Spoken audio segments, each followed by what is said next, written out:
I think the first time that I saw a review of Nickel Boys, it was a review that called it a stunning achievement. Obviously, that made me curious. But then more reviews have come in. I've seen one call it a masterpiece, one call it the best movie of the decade so far. So I'm all the way in. Nickel Boys is out now. The group chat is here. Let's go.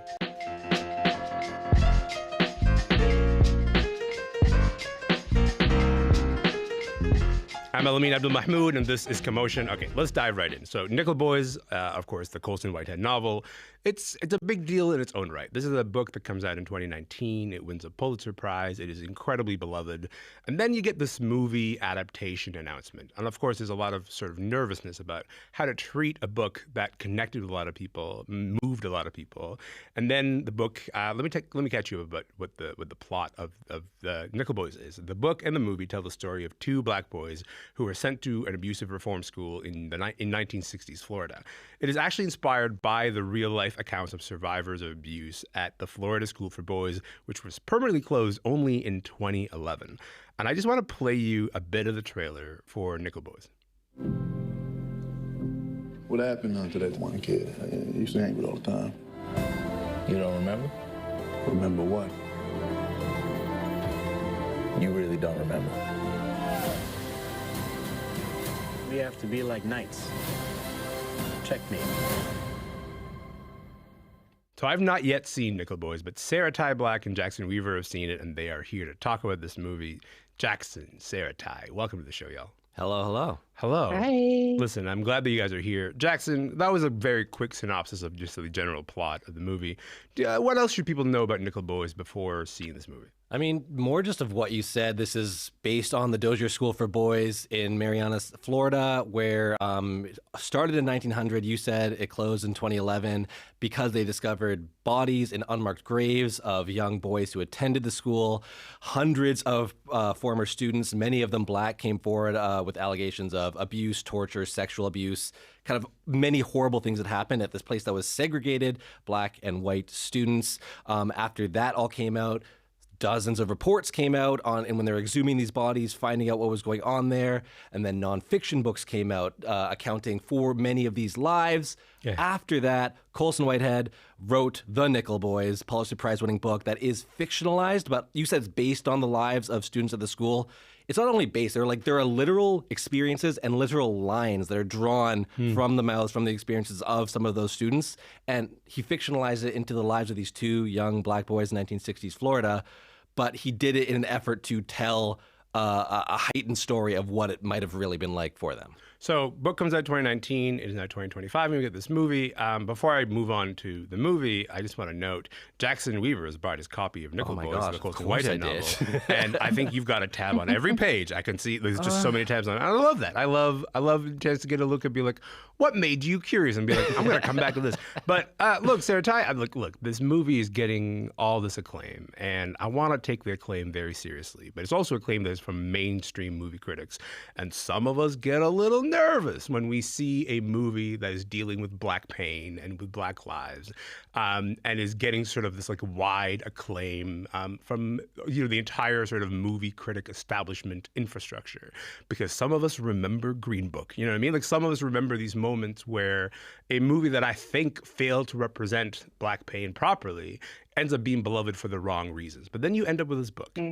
Is the critical acclaim that is so universal for Nickel Boys, is it different? Does it feel warranted for you? Absolutely. I mean, honestly, I woke up in a night terror sweat this morning with my green books again, the chronic disorder known as the green books, fear and anxiety combined, yes, swirling together. But no, luckily, this is not a green book situation. This is an Amelia Perez situation where I'm looking at critics and being like, what in the heck? Are we on the same planet? Are we in the same world?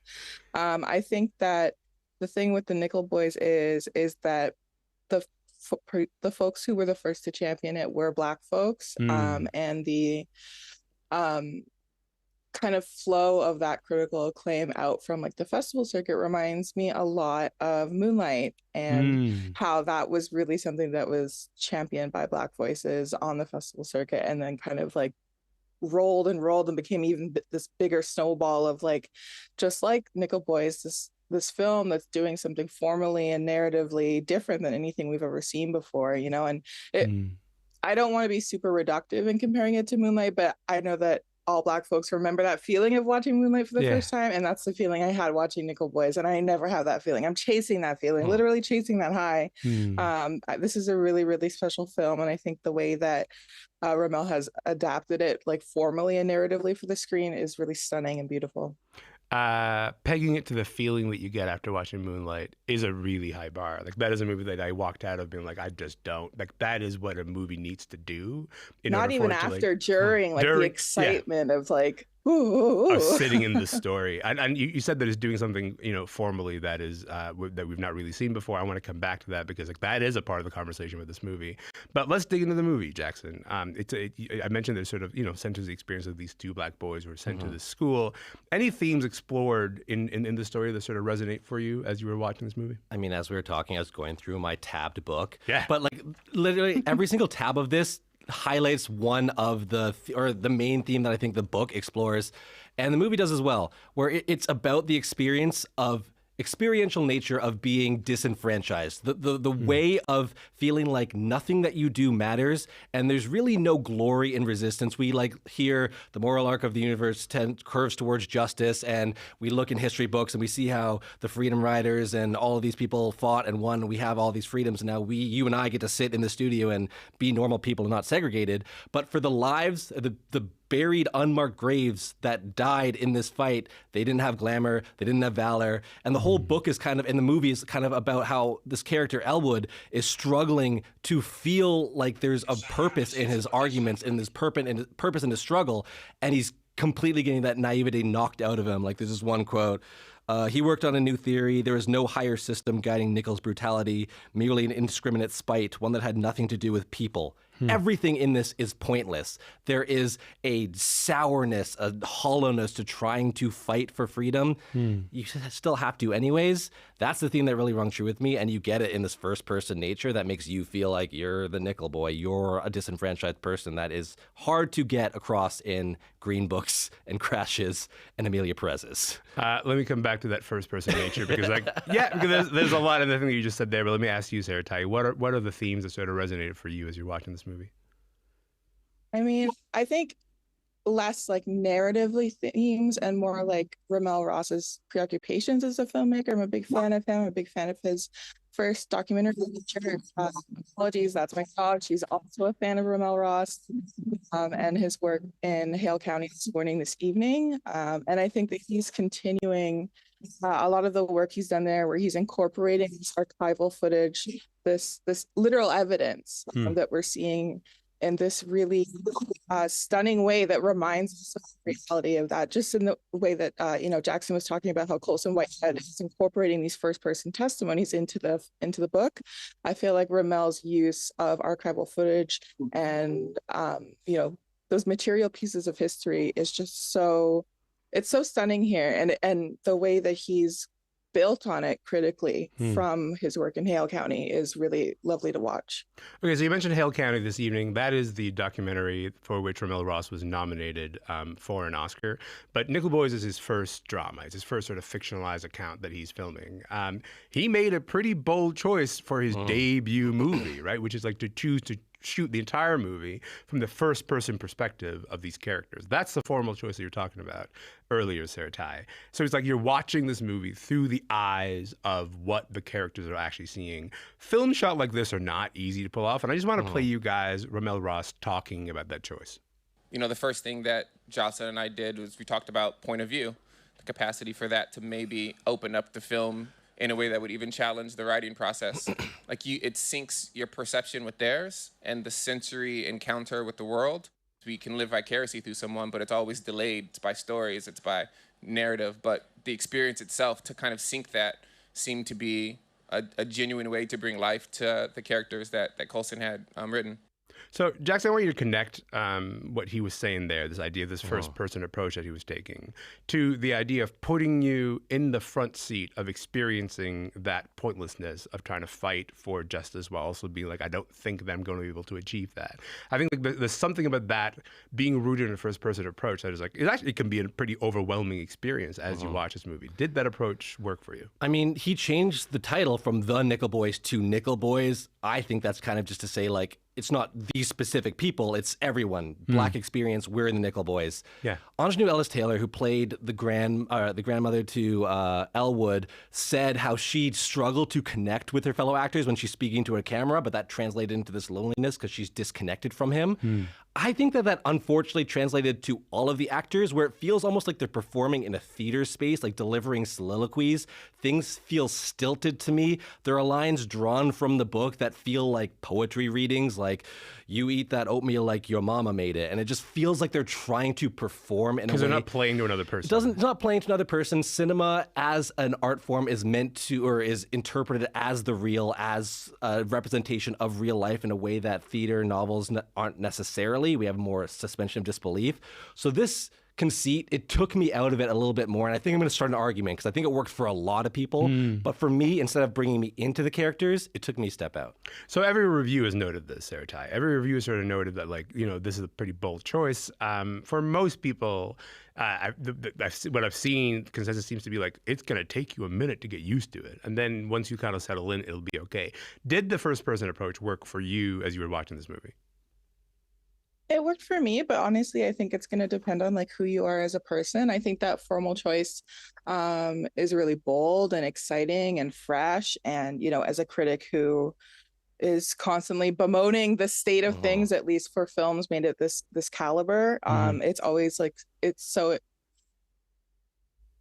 heartwarming. I hesitate to say, but it truly is, as someone who loves film at the end of the day, to see creative experimentation like this. And I think it continues that line of thinking that he's developing in terms of how do I best share or witness this testimony, this subjectivity. And I think that subjectivity is the big thing that, you know, if we're going back to like the Green Book type movie conversation, where we're not privileging that subjectivity is where I think a lot of those problems arise in terms of like movies about quote unquote Black pain. And I think it's just, it's such a beautiful poetics. And I think when it really works, it really takes your breath away. And there's other moments where maybe you're like, like you're kind of still settling into it. And I will say for me, it was easier for me because I think that I privileged the visual. And I think that maybe other viewers might have a problem that I have, which is where he took that approach on the level of sound, and it's really multi-layered, and it was hard for me to parse which voices were who. So I think that, like, and that's not a critique. I think it's just, it's interesting how we come to sound and moving image on screen and how we relate to it in a sensory way. Listen, I'm just dying to experience a different kind of movie experience. So I'm just from the idea of like stepping to a theater and being like, this will be a different movie experience than you've had in a few years. Like that, just the novelty of that sounds thrilling to me. Let alone whether it perfectly works all the way through the movie or not. Jackson, maybe last question for you on here is like Nickel Boys is just hitting theaters this week, so still relatively early days. Do you imagine it being a significant player when we think about the award season? I really hope so. I mean, I 100% agree with Sarah-Tai in the sense that this is a movie that stands head and shoulders above. We're going to crash it. We're going to blame it again. Green Book and Amelia Perez. These are movies that like give you the sensation of participating in something important about race relations or disenfranchised groups, but they just let you off the hook being like, you watched a movie that made you feel good about being yourself as somebody who's not in one of these groups, and you get to walk out and check your box on the Oscars voting list and then say, I'm done being an ally today. This movie challenges you, which unfortunately might alienate people. Amelia Perez did unfortunately good at the Golden Globes. I want to believe that people are good enough to give this a vote, and I want to believe that it's going to do well.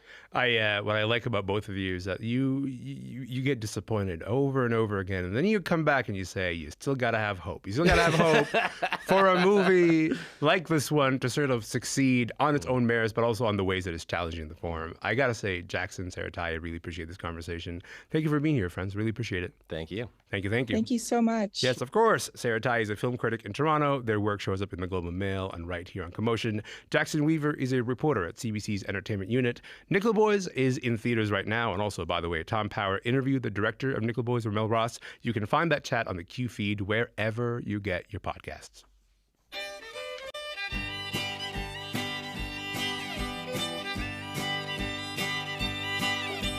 I've been wrong before and I'll be there again. I don't have any answers, my friend. Just this pile of old questions, my memory left me here. I'm Elamin Abdelmahmoud, and this is Commotion. That is Neil Young right there with Field of Opportunity. Listen, this song is from an unreleased album from 1978, but we actually get that next month. That is when it's going to drop.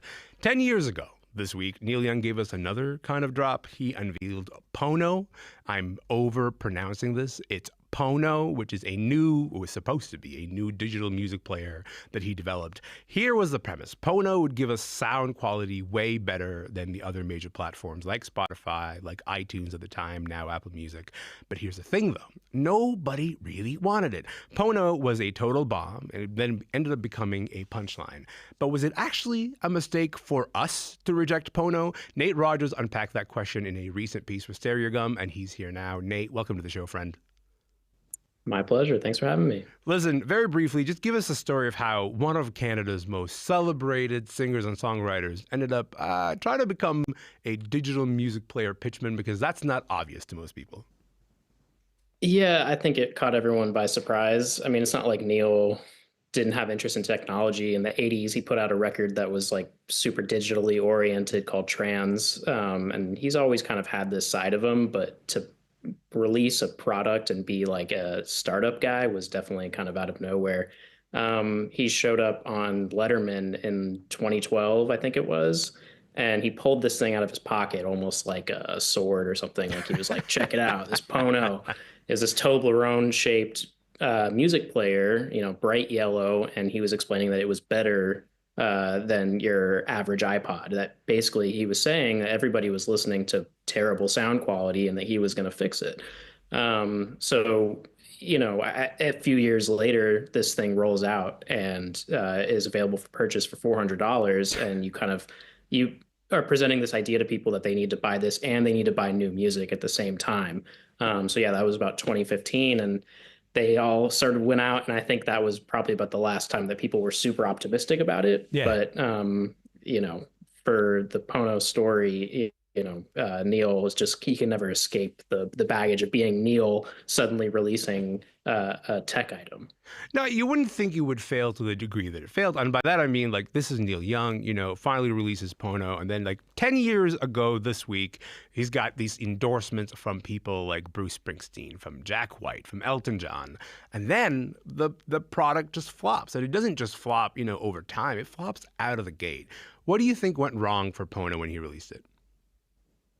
It's a good question. I mean, because there was so much enthusiasm at the time. It did really well with pre-orders. I think it was the third most successful Kickstarter ever at that time.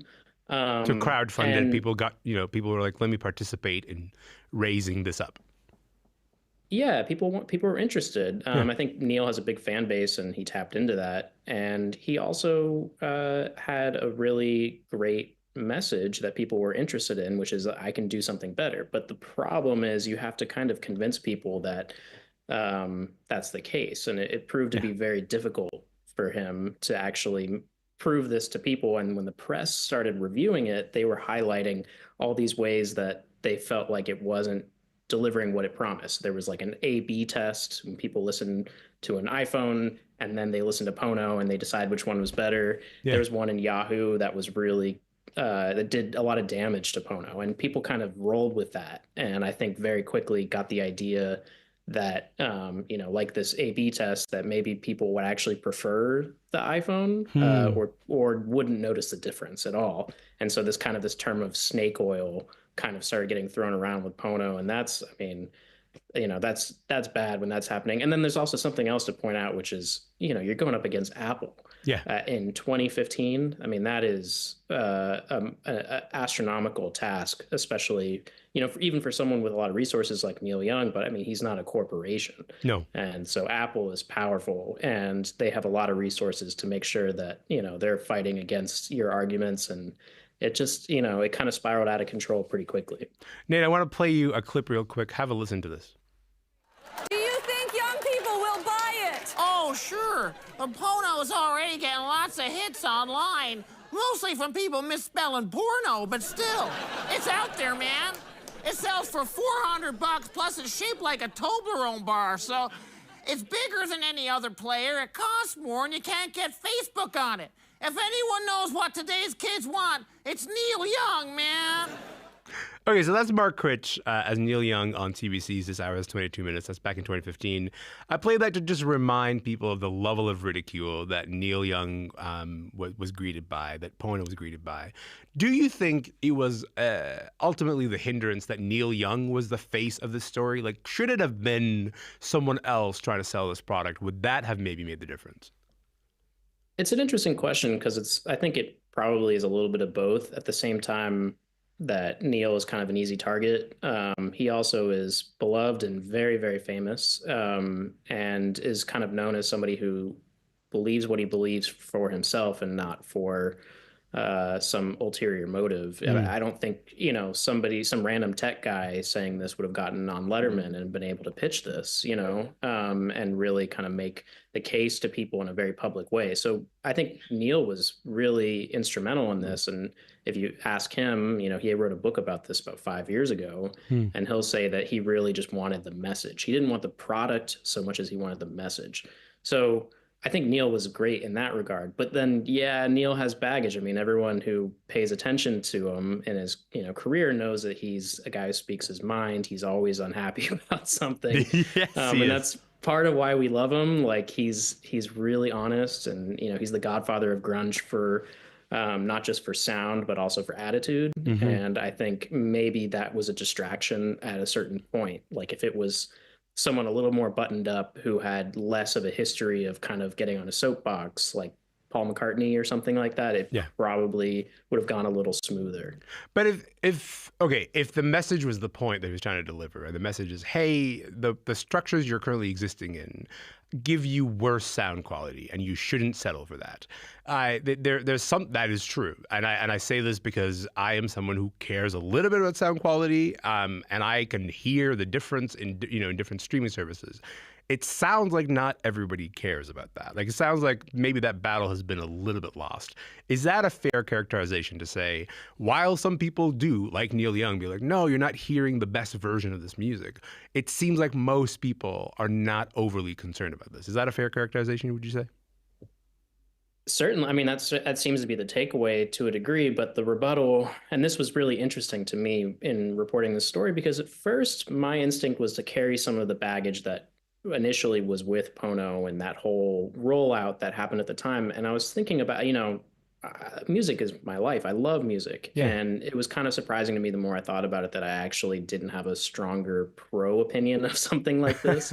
Like, I love going to the theater because it's a better experience. And it sort of challenged me to think about it a little bit more. Like, why have I accepted Spotify through, cheap earbuds for so long? And one argument that was made by a really prominent audiophile, a guy named John Atkinson that I spoke to, is that people tend to, get used to, almost like a Stockholm syndrome get used to what they have available to them, what they listen to. So you just listen to your bad sounding MP3s on your bad sounding headphones, and suddenly you think that's actually better. And I kind of understood what he was saying. Like, it did make sense a little bit instinctually. And I think that would be the argument of why people don't care as much as they do, because they've kind of lost touch with what is better than what is available to them as we've degraded digital sound. However, if you can't figure it out on an A/B test, if you hear one thing and then the other, and you can't tell the difference, it's hard to convince people. It's hard to convince me sometimes too that it's really something that is as important as Neil Young is saying it is. And it seems entirely within the Neil Young sort of ethos to say you are too comfortable with a worse product or a worse life and you need to sort of snap yourself out of it. That has been the mission statement of Neil Young the entire career, whether it's with sound quality or just, the way that you live your life. Nate, I got to say, I appreciate you being here, man. Thank you for your time. This has been a delight. I really appreciate it. My pleasure. Thanks for having me. Yes, of course. Nate Rogers is a freelance writer, and I highly recommend that you read his feature article, What If We Were Wrong About Pono, at stereogum.com. My name is Elamin Abdelmahmoud. This show is called Commotion. Hey, we're going to be back tomorrow. I would love to see you then. If you're around, see you then.